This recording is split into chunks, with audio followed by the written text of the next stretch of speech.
Welcome back to my mini blog. So আজকে আমি আর আদিরা খেলতে খেলতে আদিরা আমার চশমার উপর পা দিয়ে দেয়, তো আমার চশমাটা একটু বেঁকে যায়। তো আমি আদিরা বাবাকে বললি তাড়াতাড়ি চলো গাড়ি বের করো, আমাদের নেলস্কার্ট পৌঁছাতে হবে। তো আমরা বেরিয়ে পড়লাম নেলস্কার্টে যাওয়ার উদ্দেশ্যে। তো যাই হোক, যেতে যেতে আমার হাতে ফুল পড়লো, মানে লোকনাথ বাবা দিয়েছে আশীর্বাদ যে ওপেন আছে যাও। তো আমরা ফাইনালি যেয়ে দেখলাম ওপেনই আছে। তো আমরা ভিতরে গেলাম। তো আমরা এদিক ওদিক মানে সাহেবকে খুঁজছিলাম, সাহেবকে পেলাম না। তারপরে ফাইনালি পেলাম।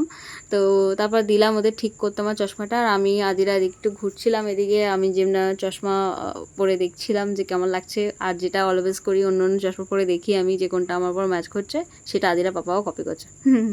তো যাই হোক, আমার চশমাটা ঠিক হয়ে গেছে। সো এটা আমার স্কুল ফ্রেন্ড, আমার ওর সঙ্গে দেখা হয়েছে লেন্সকার্টে। তো যাই হোক, আমাদের এবার আমরা বেরিয়ে যাচ্ছি। আদিরা তো যেতেই চাইছে না, মার মতনই দুষ্টু, যত চঞ্চল মা তত চঞ্চল মেয়ে। তো যাই হোক, আমরাও তাকে জোর করে ওকে বেরিয়ে গেলাম আমরা ঠিকঠাক করে। এটা হচ্ছে কি ফুল, আমাকে কমেন্টে জানাবে যারা চেনো।